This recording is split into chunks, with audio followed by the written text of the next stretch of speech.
¿Qué significa exactamente eso de que durante la negra jornada bursátil de ayer se evaporaran, se volatilizaran, desaparecieran 2 billones de dólares? ¿A dónde fueron a parar? ¿Quién se los quedó? Veámoslo.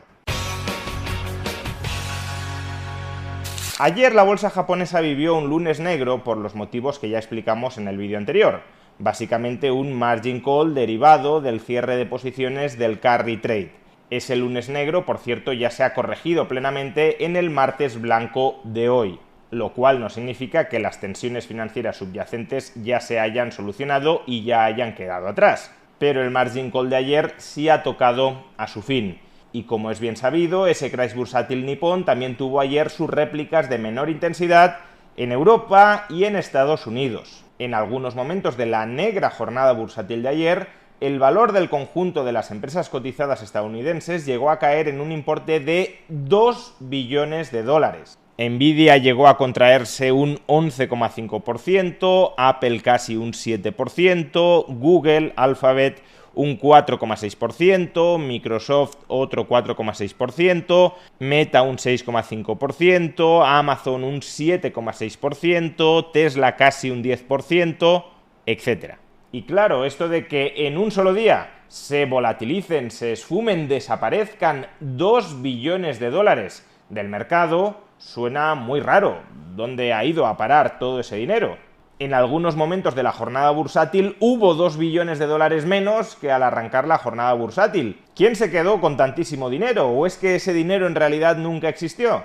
Algunas cuentas de Twitter incluso han viralizado reflexiones como la siguiente. ¿Quieres más evidencia de que el dinero es falso? 1,9 trillones de dólares se esfumaron de la noche a la mañana. La humanidad entera desperdició su potencial y su tiempo por un cachito de nada. Bueno, vamos a tratar de darle una explicación a todo esto. De entrada, lo que se hundió ayer en un importe de hasta 2 billones de dólares fue el valor de las compañías cotizadas en bolsa en Estados Unidos. Es decir, el valor de las acciones cotizadas en Estados Unidos. El valor monetario de una acción no es dinero. Medimos en dinero el valor de una acción, pero el valor medido en dinero de una acción no es dinero. Si yo soy propietario de un inmueble que tiene un valor monetario de 300.000 euros, lo que tengo es un inmueble, no tengo 300.000 euros. Para tener 300.000 euros tendré que vender el inmueble a cambio de esos 300.000 euros. O tendré que hipotecar el inmueble por 300.000 euros, pero este es otro debate.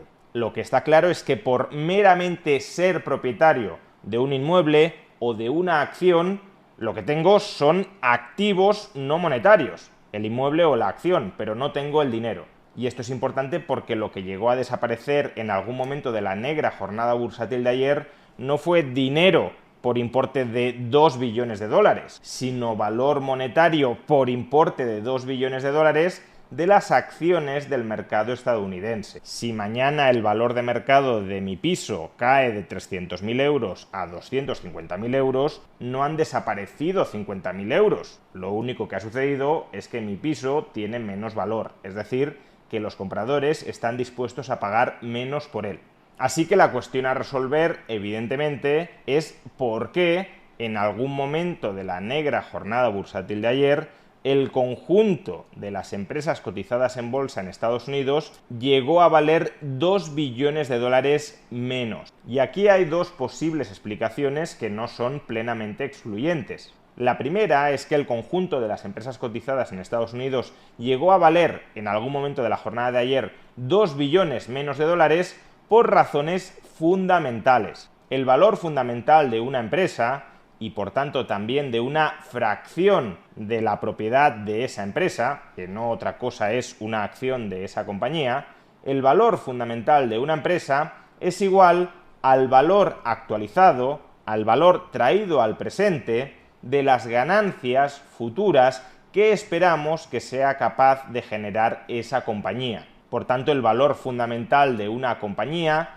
lo que verdaderamente vale o debería valer una empresa, depende de dos factores. Primero, nuestra estimación sobre cuáles van a ser los beneficios futuros de esa compañía. Y segundo, el tipo de interés al que descontamos, al que traemos a presente esos beneficios futuros esperados. Por consiguiente, para que el valor fundamental del conjunto de las empresas cotizadas en Estados Unidos se llegara a reducir ayer en 2 billones de dólares, o bien las estimaciones de mercado sobre las ganancias futuras de esas compañías deberían haber caído mucho, o bien los tipos de interés a los que descontamos esas ganancias futuras deberían haber subido mucho, o una combinación de ambas. Por un lado, ya explicamos la semana pasada que la acumulación de malos datos económicos en Estados Unidos había incrementado la percepción del riesgo de recesión en Estados Unidos. Riesgo de recesión no significa certeza de recesión, sino mayor probabilidad de que haya recesión.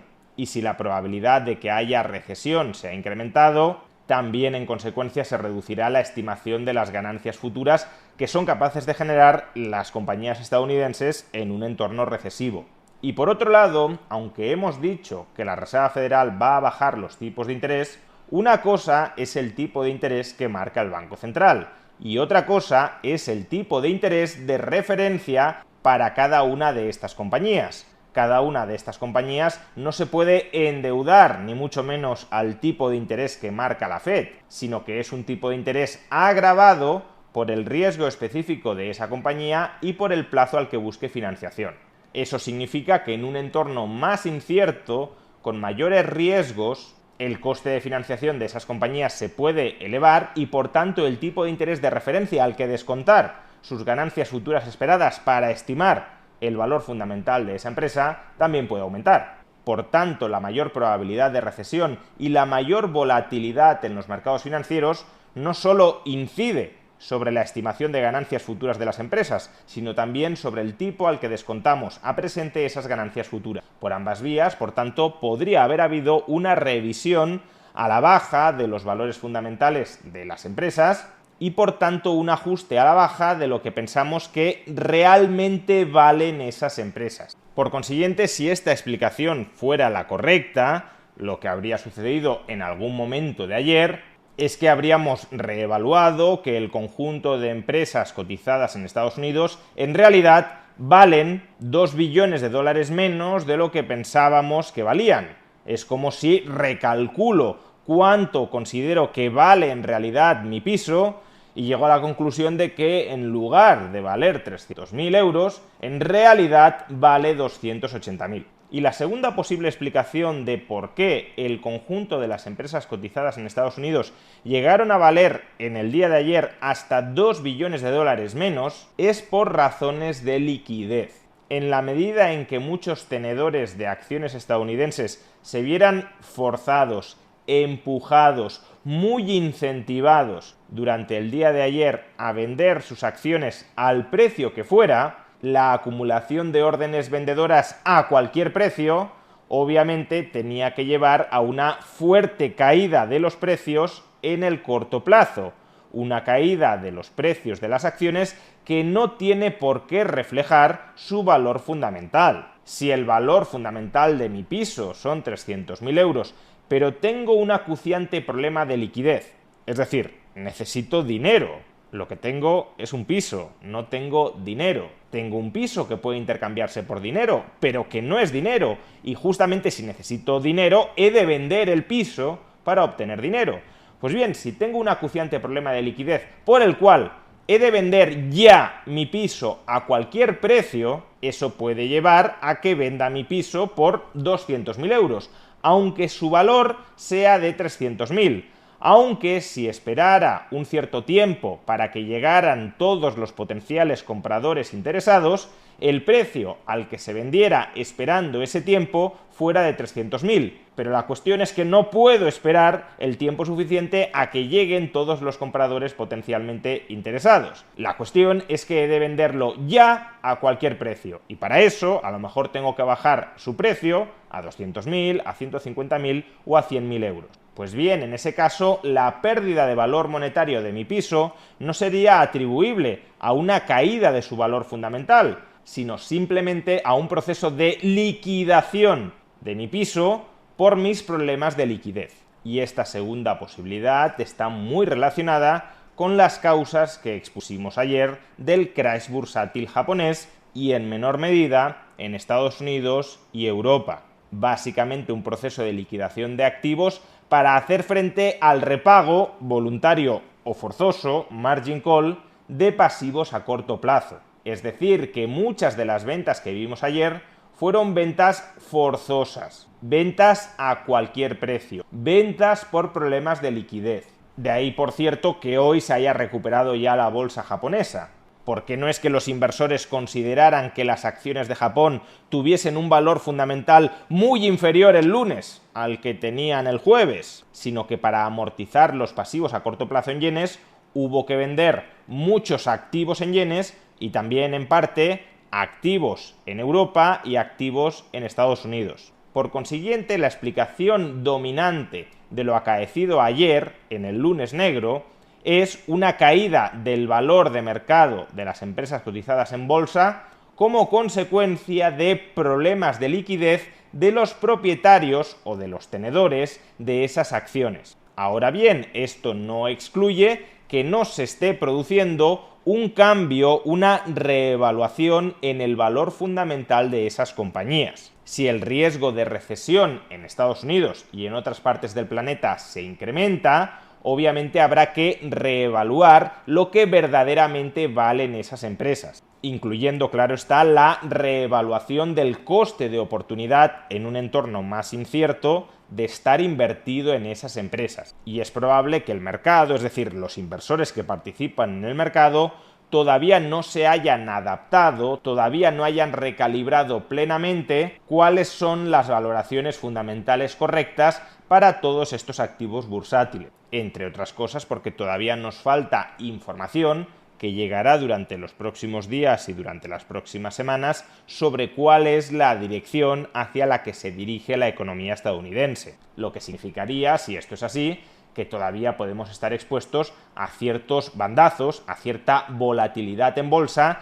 tratando de descubrir cuál es el precio adecuado de esas acciones bursátiles. Y precisamente porque los mercados son un proceso de descubrimiento sobre cuál es el valor adecuado, el valor fundamental adecuado para cada uno de los activos cotizados en esos mercados, resulta completamente absurdo llevarse las manos a la cabeza por el hecho de que en la jornada de ayer se evaporaran 2 billones de dólares. Lo que se evaporó ayer y solo transitoriamente fue el valor monetario atribuido a las compañías cotizadas en Estados Unidos. Y esa menor atribución de valor monetario pudo ser porque se estimaba que esas compañías valían menos, o pudo ser porque hubo una liquidación forzosa de las mismas que llevó a que su precio realizado en el mercado fuera más bajo. Pero en cualquier caso, lo que se evaporó no fue riqueza tangible y comestible.